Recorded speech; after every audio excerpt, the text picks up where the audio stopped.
to episode 2 of Spotlight on FASD. My name's Clare and I am the adoptive mum of 3 teens with FASD. And I'm Jessica. I am currently doing my PhD in all things FASD and education. And today's episode is all about what is FASD. So I'm going to let academic Jessica start.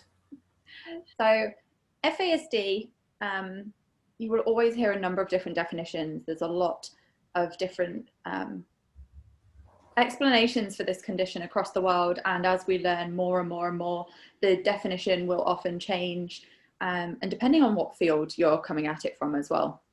But basically, FASD is a neurodevelopmental condition caused by prenatal alcohol exposure. So when a woman is pregnant and consumes alcohol, the fetus is exposed, and this can lead to irreparable brain damage. Lifelong brain damage, yeah. Lifelong brain damage. So what is it, how do you explain it, Claire, if you stopped in the street to explain it to somebody? So, well, probably like that, so that damage caused by alcohol ingested by a fetus during pregnancy. I think that I always refer to it as brain damage, because that doesn't sound, and in the past I've had more than one professional a little bit, one actually said, do you use that in front of your child? I think it's a very negative way to describe it, and I don't constantly talk in front of the kids about being brain damaged, but that's what's happened to them, and they need to understand why things are so different and so difficult for them. I find myself a lot saying it is irreversible, lifelong, organic brain damage. Totally preventable. That's the main thing. But we're here. The one thing that we always stand by is that we come at everything from a very, very positive angle. So when we talk about birth mothers who have used alcohol during pregnancy, that's just a fact. That is how it happens. There is no judgment attached to that. There is no stigma attached to that. We're not saying, oh, I can't believe that these mothers used alcohol, because 50% of pregnancies are unplanned, at least. So you don't know that you're pregnant, and you're just going about your normal life. We're on a mission, aren't we, to rid the stigma. It is what it is. I've just ordered a mug today with that on for that very reason. It is what it is. But I think, what is FASD? FASD is something that is, I think this is always a shocker for people, because it was a shocker for me. It is way more prevalent than autism. Yeah. Like a significantly higher rates than autism. So it is something that, as a society, we hide away from. It is hidden.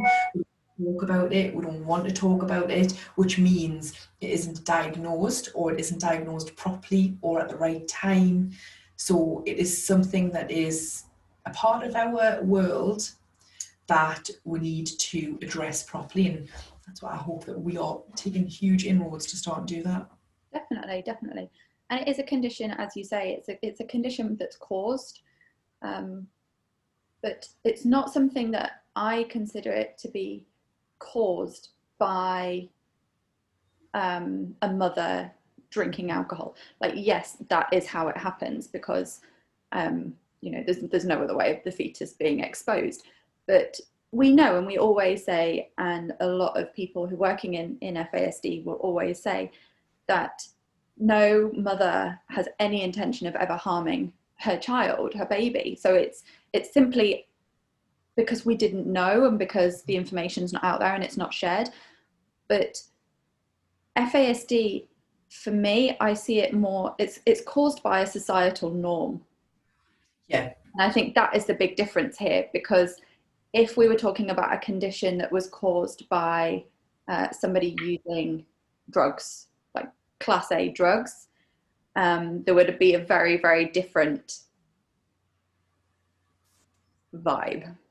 Absolutely. And that's just made me think. I had a conversation with somebody this week who was fraught with worry and panic that she has a feeling that her 17-year-old son might be dabbling in drugs a little bit.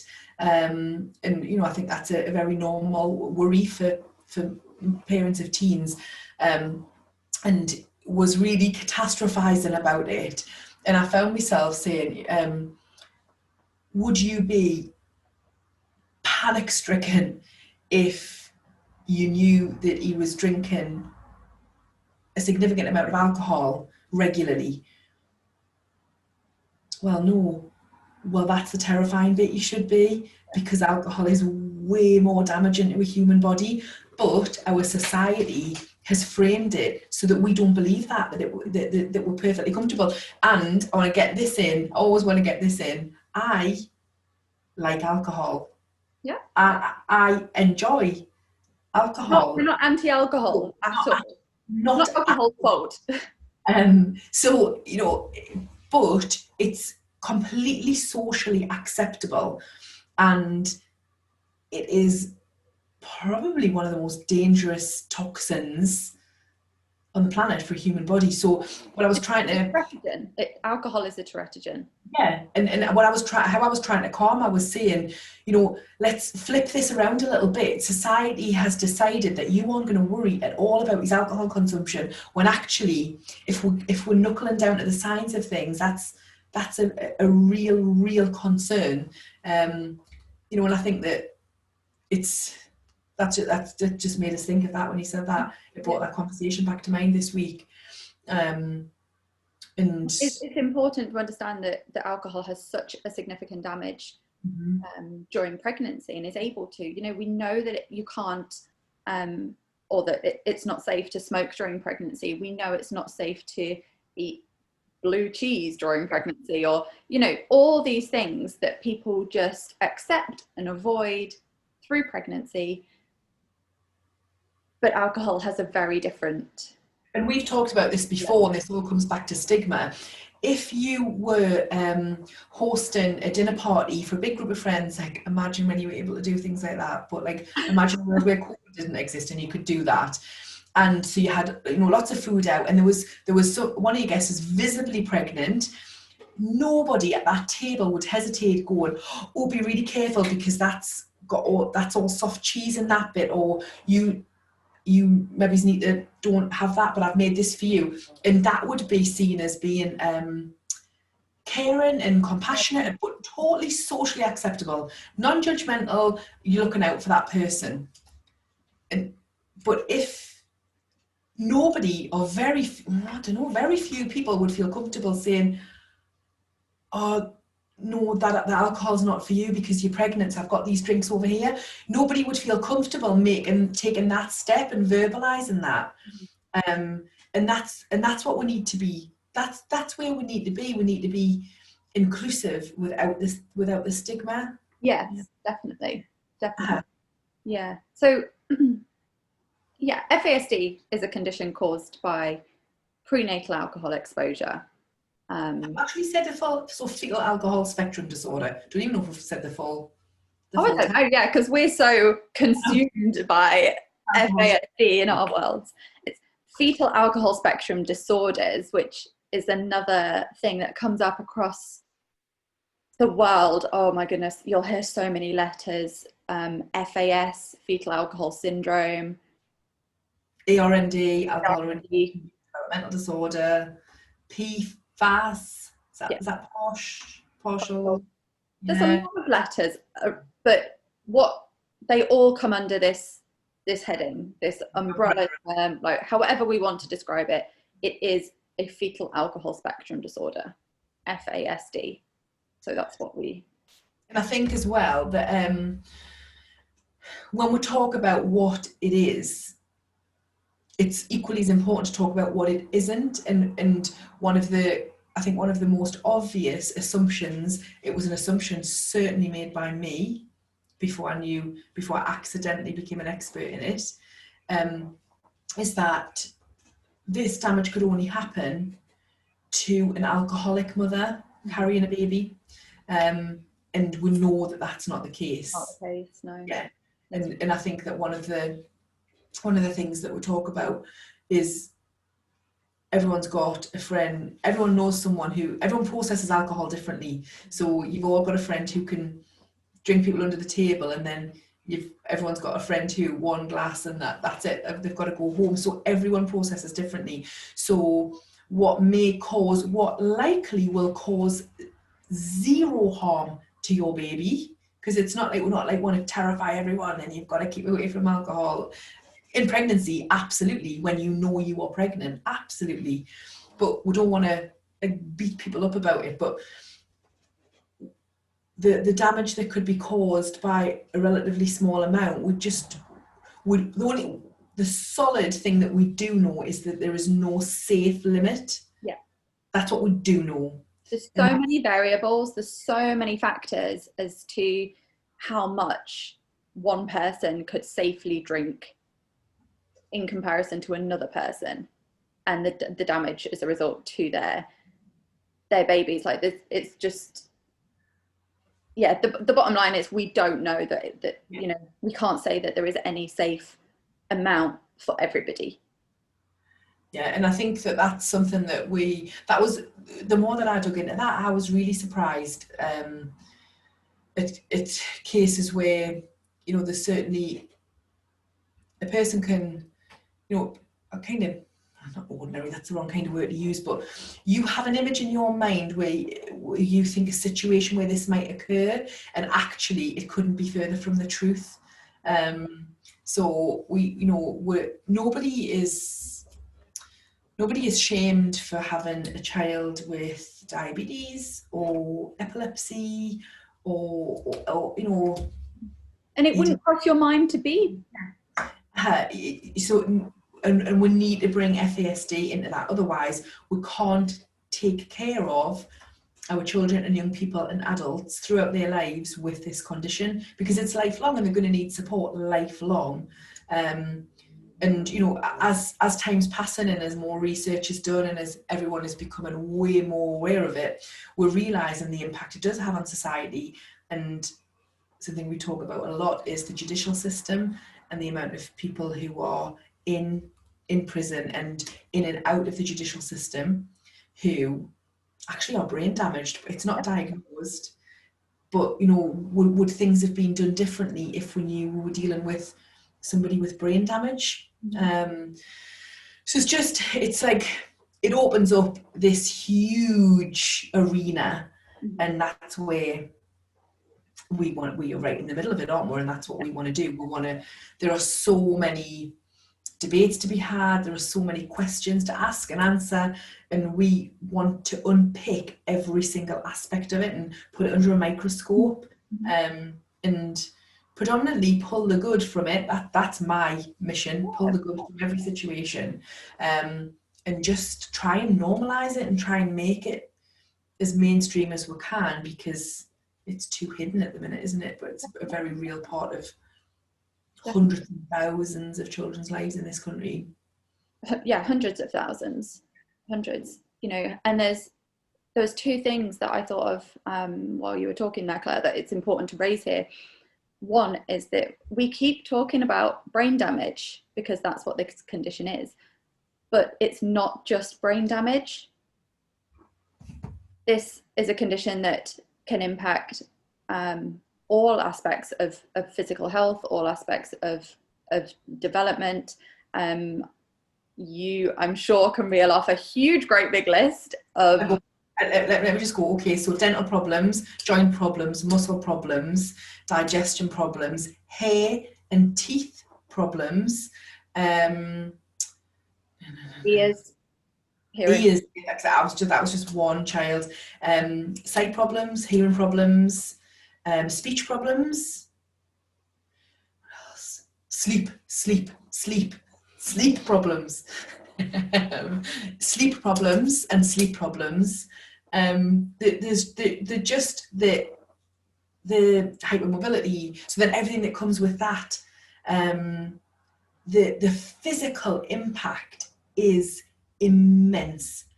And we are living in a society where so many people and adults are not diagnosed, and they're never going to be diagnosed, and they could be dealing with weak chest, heart murmurs, chest problems, eyesight problems, poor teeth, concentration problems, and actually that they were exposed to alcohol in utero and all of these things. And I think I come from a slightly different angle of the looked after system. So you add developmental trauma to FASD, and that is one powerful cocktail, for want of a better word. And that ties me onto the second point that I was going to make. And we talk about we want to be very real in what we're saying here, but we don't want to be negative, because with the right support, if people are educated, which is the purpose of what we're doing here, and children are diagnosed at the right time, and they have access to all the right supports, and their families are supported, their educators are supported. If you put all these things in place, they can go on to lead a successful life. I know adults with jobs. I met a teenager once who found it hilarious because he was earning more than I was, and he had FASD, and he found that really funny, which, amazing. We high-fived over it. I think the huge thing for me is the positive side of things is the creativity, like hugely creative minds, empathy, and quite often that is on a list of things that might be lacking, but in my experience it's empathy like on a whole other level, especially with animals. I think it's just quite different to what we consider empathy in everyday life. It's probably more focused to specific situations or people where they've got visible struggles. Or I would totally agree with that, and I think that one of the huge pluses as well is the way the brain damage means that the brain is developed in a different way, and some areas, so the way the brain works is use it or lose it, and it's had to find another way around. And my kids certainly will come up with the most creative, but instantly creative solution to a very obvious, like a practical problem that might be faced in front of me, like, that's fallen off there, or I can't get that to stay on, and certainly my boys will be like, hang on, well, just do that, and like I would never have been able to think of what they just did. And they're like, oh my goodness, that's amazing, that's brilliant, I can't believe that you've been able to think like that. But they don't. That way of thinking means that they really struggle to fit into mainstream life, like normal life. I hate using that word, but sometimes it's the only word you can use to compare, like our average life that you would expect, or a life that the bulk of their peers would be living. It makes it really difficult. So I think it's often tricky for them to fit in or find somewhere to fit in, and I think that's where I feel quite lucky that mine are they've got each other. The three of them have got each other. Because that's another really important thing, actually. Something that comes up quite often, and you'll hear parents say, is that they really, really struggle in social situations, and they really, really struggle making friends. And I've had the experience of working with a residential summer camp for kids with FASD, and honestly, it's hard to get rid of the parents because they're hovering around watching their kids, and it's the first time that they've seen their children interacting with other children. Their children have always been that person who's had those social difficulties and been left out of all the games, and all of a sudden they're gone. And then they'll also probably be torn with being absolutely terrified to step away, because they'll be thinking, it's going to hit the fan any second now, and these people have got no idea what they're dealing with. And but obviously summer camp, you absolutely I can only imagine if we had something like that in the UK.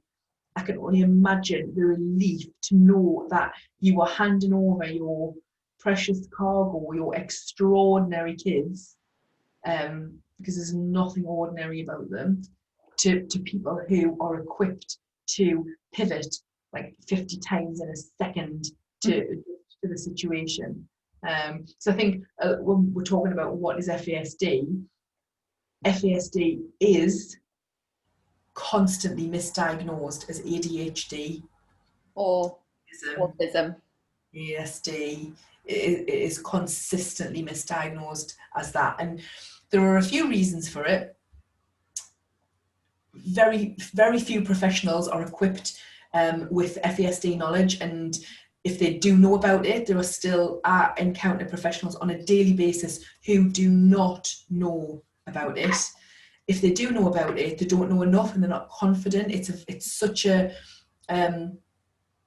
they still feel it's a very taboo area. It's uncomfortable for them, so they try and steer away from it. And then there's a whole other side of, it's an uncomfortable conversation to be had.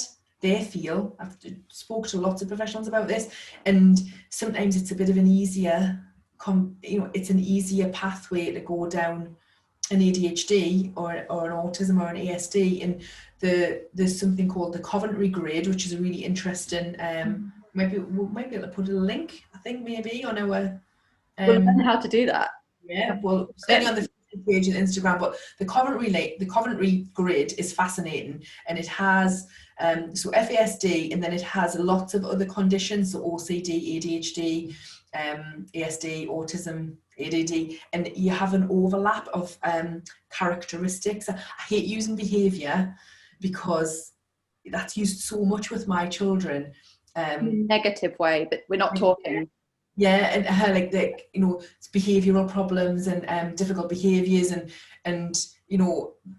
that often, to me, the next step, for difficult behaviours, often you use discipline. You discipline that, and if only I could discipline brain damage out of my children, that would, I would be like a sergeant major. That would be miraculous, but it's never going to happen. It's actually just going to cause more damage. So I think that there's just so much overlap. Yeah, the overlap is huge. Yeah. And I think one or two of them, it's like there's only, out of say 50 categories, there's maybe only one or two boxes that don't tick identical. So you can be mistaken for, if no one has ever broached the topic of FASD, if a conversation's never been had, like how many weeks pregnant were you when you found out you were pregnant? Had you been consuming any alcohol? And we can't not touch on the topic of what's been in the press lately about, the new NICE quality standards are going to be out in the new year. The very first ever NICE quality standards for fetal alcohol spectrum disorder, which is a very exciting and a huge step in the right direction, because it's going to mean that commissioners are going to have to commission services in their areas when they really haven't had to before. But one of the topics that was raised was the need for alcohol consumption to be noted on medical records. And there are a lot of mixed feelings about that.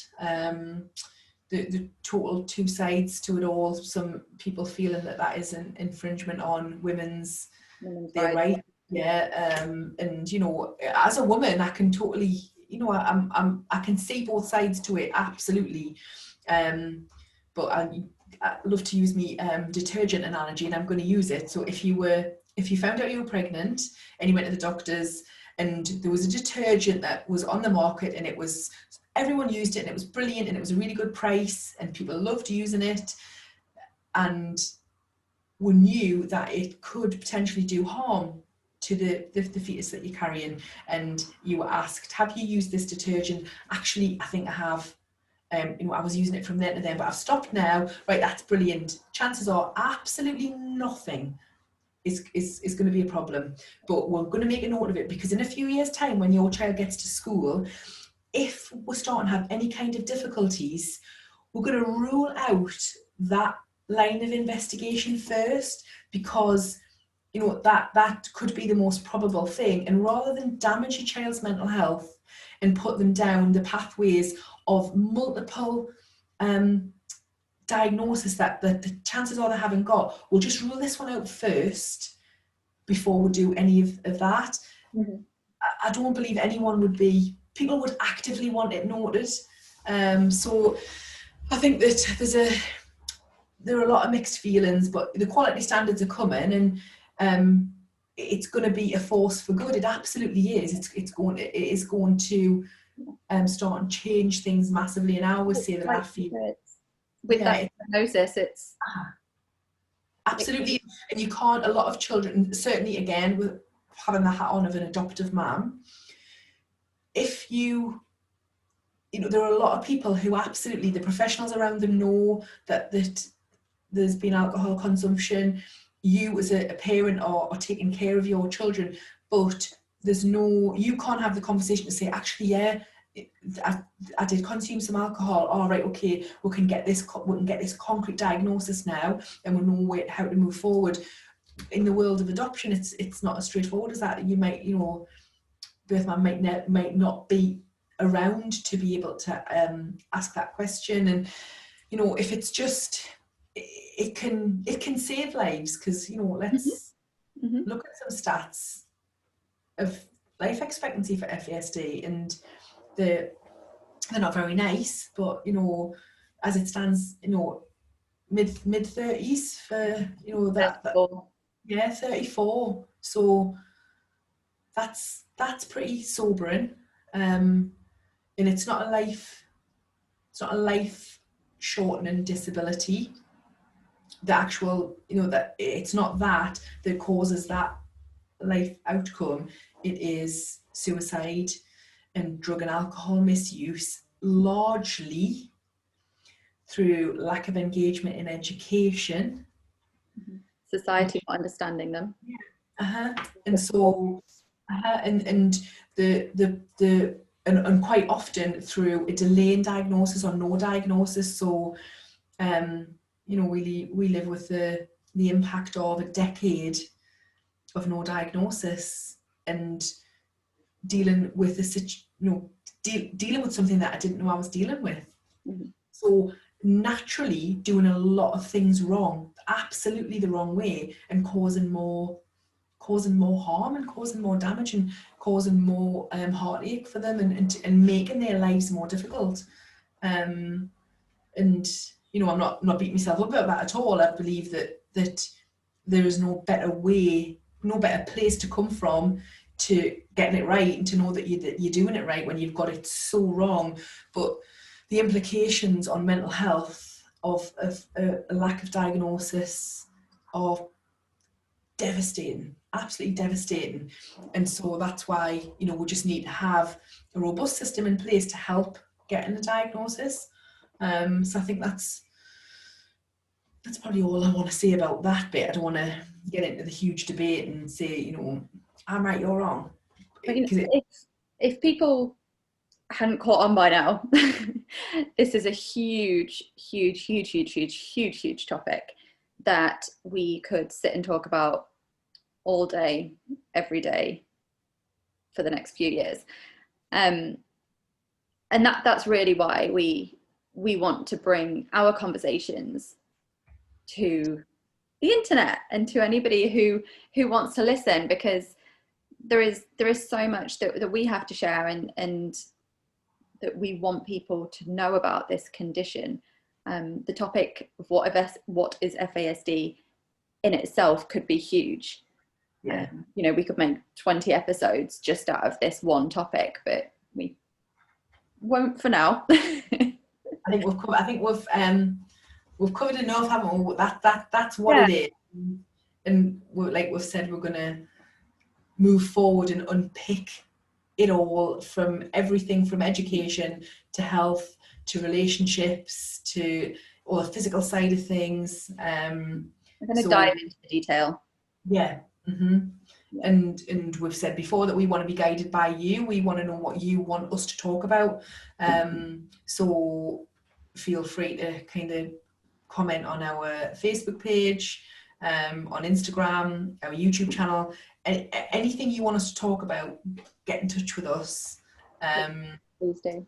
Then we can, because otherwise we're just picking a random topic every single week, and we could go on forever, but I would hate to think, because I know what this feels like, I would hate to think that there was a parent or a carer absolutely really stumped or really, really struggling what the next steps are in a certain area of their child or whoever they're taking care of's life. So please use us, pick our brains, and what we've got access to so many people in the world of FASD that if we certainly don't know everything, but we can find it out for definite. Yeah.